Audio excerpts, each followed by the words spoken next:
Bueno, hablando un poco de la religión, que fue como un aspecto muy importante a lo largo de toda la historia, en el siglo XIV ya se podía apreciar que bueno, que el pueblo, la gente proclamaba y esperaba que haya una religión o una espiritualidad menos corrupta.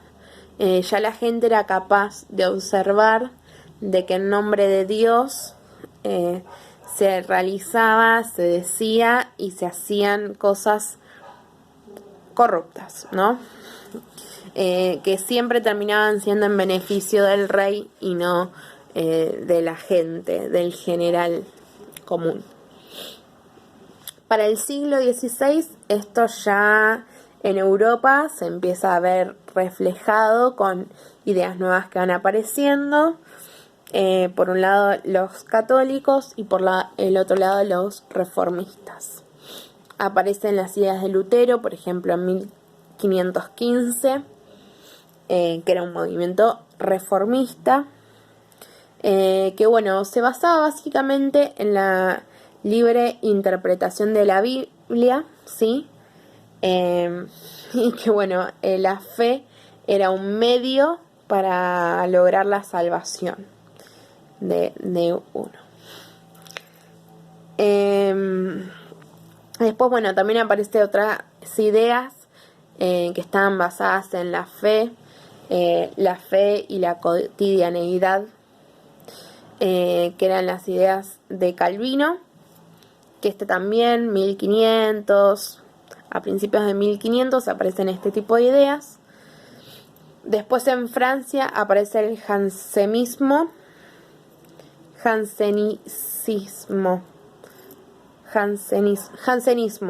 está bien, jansenismo, que bueno, era un movimiento que surgía en oposición a los jesuitas. Bueno, todas estas ideas empiezan a generar como una revolución, ¿no? En el ámbito católico, o sea, en el ámbito religioso. Y bueno, ante el avance de todos estos movimientos, la Iglesia realiza la famosa Contrarreforma.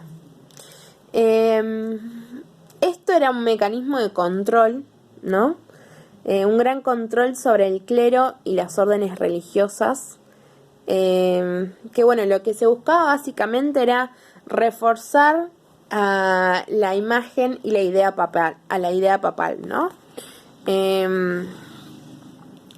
Y también otra cosa que hicieron en esta contrarreforma era como la idea de convertir a las personas que eran infieles o estaban por un mal camino equivocado.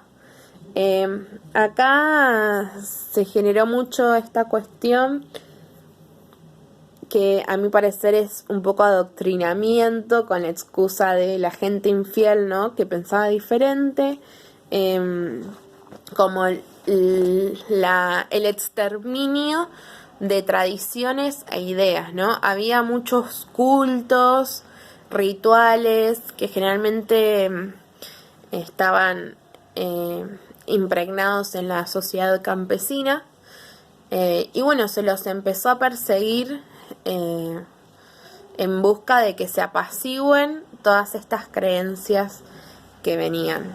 Acá también surge un poco esto de la cacería de brujas y de la gente del mal. Sin ir más lejos, me adelanto un poco a la información. Hay una persona que se llama Miguel Servet, que fue quien descubrió la circulación pulmonar, y sin ir más lejos, a pesar de semejante hallazgo, él murió en la hoguera, porque bueno, para la Iglesia su descubrimiento se ve que no era interesante o no era compatible con Dios, ¿no? Sin embargo, vaya qué descubrimiento. Bueno, a pesar de estas cuestiones, ¿no?, de la Iglesia y su manotazo de ahogado, porque no me sale otra palabra, de querer controlar la situación, La realidad es que empieza a aparecer mucho la cuestión del pensamiento científico, ¿no? Aparece Copérnico hablando de su teoría de los planetas, de que, bueno, giraban alrededor del Sol y a su vez giraban sobre sí mismos. Aparece Kepler con las ideas de que de cómo era la forma de las órbitas, que son elipses. Bueno, aparece Galileo Galilei con toda la cuestión astronómica. Aparecen un montón de personas que esto obviamente, la cuestión científica terminó de quebrantar la cuestión del poder divino, ¿no? De Dios y la Iglesia, ¿no?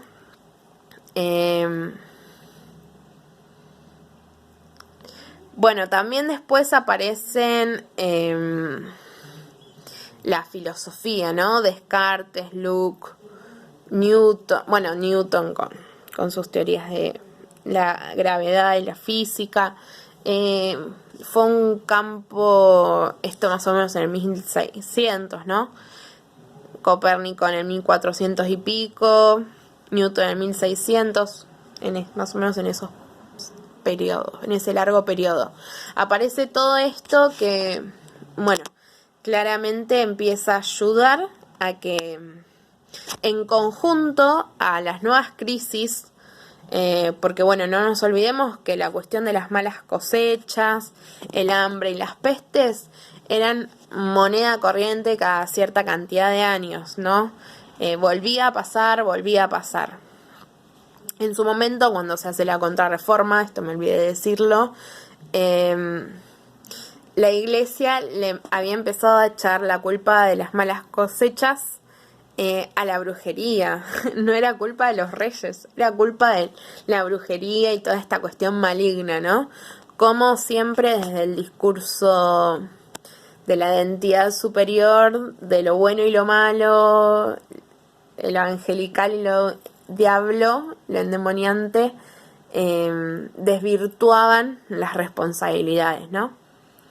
Pero bueno, ya con esta aparición de las nuevas teorías, la evolución más o menos del pensamiento, ¿no? Por un lado esto que ya decimos de las nuevas religiones, de que la gente empezaba a ver que era como corrupto un poco los pensamientos de la Iglesia Católica, y sumado, bueno, a estos nuevos científicos, vuelve a haber una crisis en el siglo XVII, una crisis por malas cosechas, hambres, nuevamente pestes,